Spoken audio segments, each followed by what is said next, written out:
بسم اللہ الرحمن الرحیم۔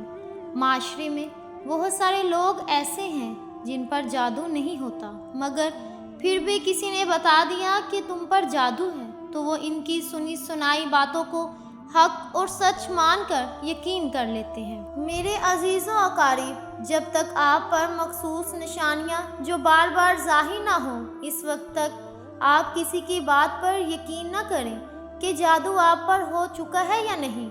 اگر آپ پر جادو کی نشانی ظاہر ہو چکی ہے تو آپ کو ایک ایسا عمل بتائیں گے انشاءاللہ جس سے آپ کو جادو کرنے والے انسان کا چہرہ آپ کے سامنے آ جائے گا، اور آپ کے گھر میں جہاں جادو دفن ہے، تعویذات دفن ہیں، وہ سب آپ کی آنکھوں کے سامنے آ جائیں گے۔ اور اس کے علاوہ آج ہم آپ کو باب علم سیدنا علی رضی اللہ تعالیٰ عنہ کا جادو سے جڑا ایک واقعہ بھی سنائیں گے۔ آپ سے ایک گزارش ہے کہ ویڈیو کو اختتام تک ضرور دیکھیے گا۔ بات کا آغاز کرتے ہیں، لیکن اس سے پہلے میرے عزیزوں اقارب، اگر آپ نے ابھی تک ہمارا چینل اسلامک باتیں سبسکرائب نہیں کیا تو آپ سے ایک گزارش کرتے ہیں کہ آپ سب سے پہلے ہمارے چینل اسلامک باتیں کو ضرور سبسکرائب کر لیں اور ساتھ ہی لگے بیل آئیکن پر بھی کلک کریں تاکہ آپ کو ہماری ویڈیوز کا نوٹیفیکیشن وقت کے ساتھ ساتھ ملتا رہے۔ امام ابو حنیفہ کی نظر میں جادوگر مرتد بھی بڑا مجرم ہے۔ وہ کہتے ہیں کہ ایک مرتد کا جرم صرف اس کی ذات تک محدود رہتا ہے، لیکن جادوگر کی وجہ سے پورا معاشرہ فساد کی لپیٹ میں آ جاتا ہے۔ جادو کا اتنا بڑا گناہ اس لیے ہے کہ اس میں براہ راست شیطان یعنی ابلیس اور اس کی اولاد سے مدد مانگی جاتی ہے، منتر پڑے جاتے ہیں، ان میں اللہ اور اس کے رسول کا انکار اور ان کی شان میں گستاخی کی جاتی ہے۔ ابلیس اور اس کی اولاد کو معبود یا مددگار مان کر ان سے مدد مانگی جاتی ہے۔ سخت ترین جادو میں تو نعوذ باللہ قرآن پاک کو الٹا لکھا یا پڑھا جاتا ہے یا حرام اور غلیظ سیاہی کے ساتھ لکھا جاتا ہے، اور انہی وجوہات کی بنا پر سیدنا حضرت علی رضی اللہ تعالی عنہ نے ایسے افراد کو جو کہ جادو کرنے میں ملوث تھے، ان کو چن چن کر ان کی گردنیں اڑا دینے کا حکم دیا تھا، اور اس کے دور میں بہت سارے جادوگروں کی گردنیں اڑائی تھیں۔ اس سے آپ خود یہ جان سکتے ہیں کہ یہ عمل کتنا برا عمل ہو سکتا ہے۔ آج کل تو ہر تکلیف اور ہر پریشانی کا ذمہ دار جادو کو قرار دے دیا جاتا ہے۔ کسی کے رشتے نہیں آتے، وہ سمجھتا ہے کہ جادو ہو گیا۔ کوئی بت پرہیزی یا موسمی تبدیلی کی وجہ سے بیمار ہو جاتا ہے تو وہ سمجھتا ہے کہ کسی نے جادو کر دیا۔ کسی کی سستی اور کاہلی کی وجہ سے دکان نہیں چلتی، وہ سمجھتا ہے کہ کسی نے جادو کر دیا۔ کسی کو نوکری نہیں ملتی تو وہ سمجھتا ہے کہ جادو کیا ہے اور اس کے ذریعے بندش کرا دی گئی ہوگی۔ الغرض ہر پریشانی کا ذمہ دار جادو کو قرار دیا جاتا ہے، اور یوں لگتا ہے کہ گویا اللہ تعالیٰ نے کائنات بنا کر جادوگروں کے رحم و کرم پر چھوڑ دی ہے، یہ جاننے کے لیے کہ جادو ہوا ہے کہ نہیں۔ اس کی خصوصی علامات دیکھنا ضروری ہے۔ اگر ان علامات میں سے 70% کسی شخص میں ظاہر ہوں تو اسے اس بات کا یقین کر لینا چاہیے کہ اس پر کالا جادو کرا دیا گیا ہے۔ جادو کی علامات ہر مرحلے میں مختلف ہوتی ہیں۔ جادو جب ابتدائی مراحل میں ہوتا ہے تو اس کی سب سے بڑی پریشانی یہ ہے: درندے، شیر، کتا، جنگلی جانور، بچھو، چھپکلی، بلی، قربانی کے جانور، گوشت دیکھنا، بندر، بیل، اونٹ، خنزیر وغیرہ دیکھنا، نیند میں رونا، چینکنا یا ہنسنا، آوازیں دینا، جھٹکے لگانا جیسے کسی نے پکڑ کر ہلایا ہو، کسی کو اپنا پیچھا کرتے دیکھنا اور خوف زدہ ہو کر بھاگنا، ڈرونی شکلیں دیکھنا، خود کو بلند جگہ سے گرتا دیکھنا، نیند کا کچا ہونا، نیند میں سختی کے ساتھ ہونٹ چبانا، انسانی غلاظت دیکھنا، قبریں، مردے دیکھنا، کھنڈرات میں خود کو دیکھنا، ویران جگہوں پر خود کو دیکھنا، سوتے ہوئے دیکھنا کہ اسے کوئی چیز کھلائی جا رہی ہے اور جاگنے کے بعد اس کو محسوس کرنا کہ کچھ کھایا ہے یا نہیں۔ یہ جادو کی ابتدائی علامات ہیں۔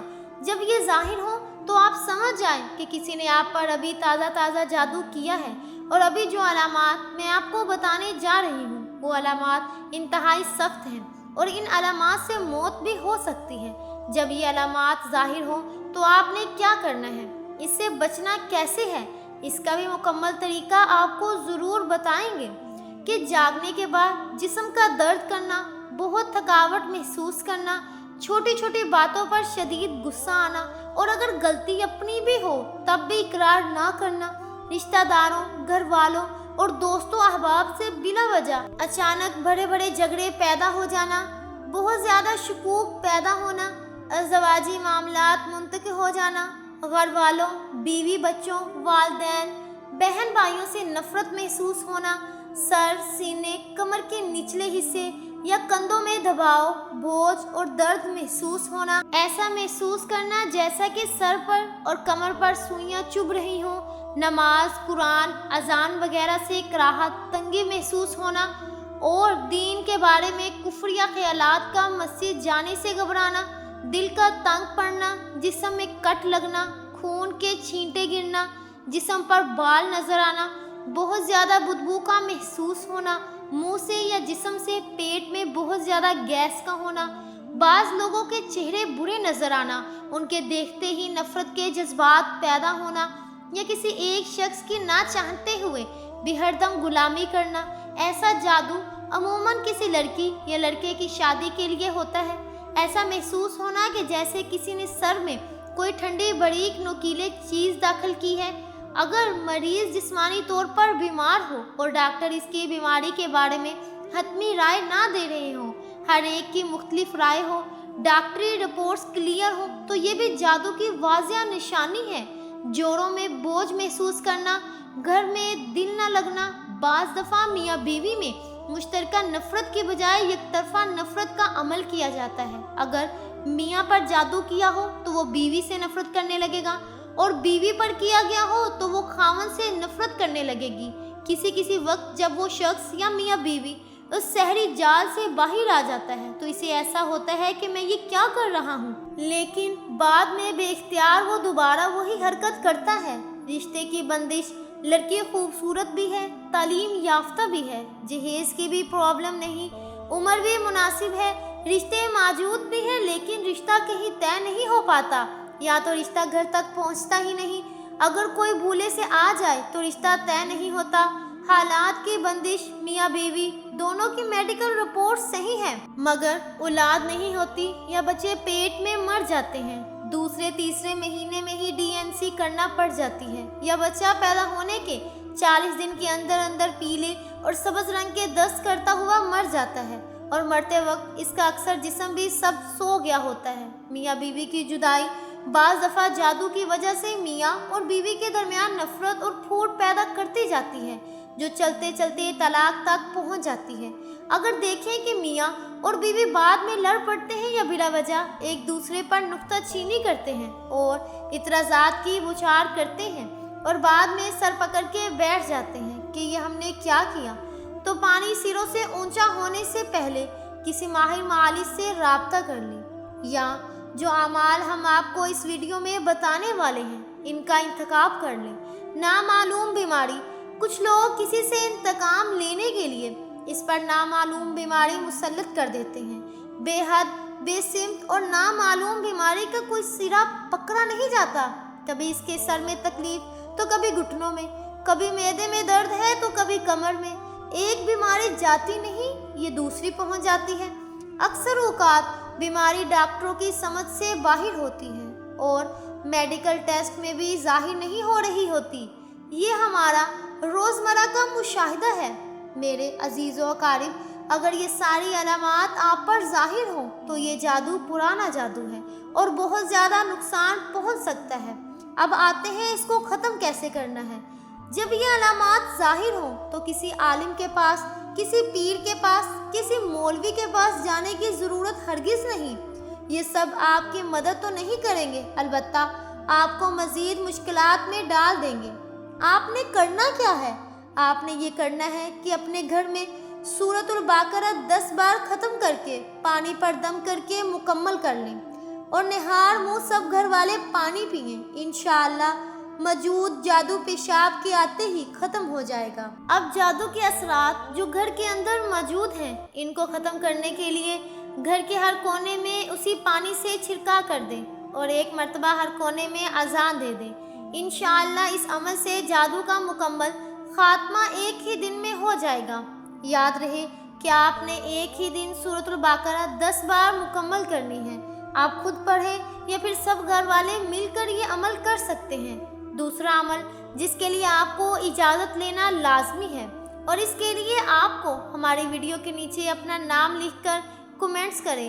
جیسے ہی اجازت ملتی ہے تو ہم کمنٹس میں آپ کو رپلائی دے دیں گے۔ اجازت ملتے ہی ساتھ ہی یہ عمل گھر خود کر لیں۔ انشاءاللہ جس نے جادو کیا ہوگا وہ خواب میں نظر آ جائے گا، اور جہاں جادو دفن ہوگا اس جگہ سے تعویذ آپ کو ظاہر ہو جائیں گے۔ عمل یہ ہے کہ آپ نے رات سونے سے قبل 5 بار اول آخر درود شریف پڑھنا ہے، پھر یا جبار یا قہار کو 300 مرتبہ ورد کر کے کسی سے بات کیے بغیر ہی سو جانا ہے۔ انشاءاللہ خواب میں وہ جگہ اور وہ چہرہ نظر آ جائے گا جس نے جادو کیا ہوگا۔ یہ عمل آپ نے 4 دن تک مسلسل کرنا ہے۔